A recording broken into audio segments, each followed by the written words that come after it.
Welcome to Life, Death, and the Law, presented by the law firm of Deason, Garner, and Hansen, hosted by attorneys Sean Garner and Adam Hansen. You see this over and over again with like welfare programs. The more they up the subsidies, the more they up the entitlements, the worse off the people that they're providing them to become. For example, in the 1960s, African Americans were 80% employed, and they were making, well, let me start over on that.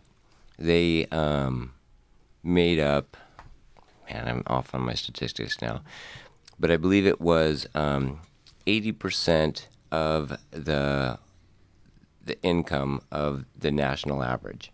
Now that's not great. It's not equal, right? It should be 100% of the national average, but they were rising, and if you looked at what they were from Civil War era, the 100 years prior to that, they had made significant advances between the 1860s and the 1960s. But then these welfare and entitlement systems came in the 1960s, and there's this great reform, and they went from having 80% of the families growing up in two-parent homes to 20 years later, it was only 20% of the families growing up in two-parent homes. The statistics totally flipped, and the disparity in the wage gap actually grew over the next 20 years.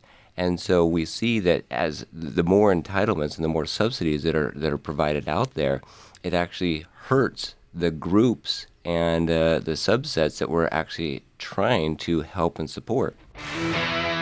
If you have questions or want to know more about something that was discussed today, please call the law firm of Deason, Garner, and Hansen at 928-783-4575 or visit yumaestateplanning.com.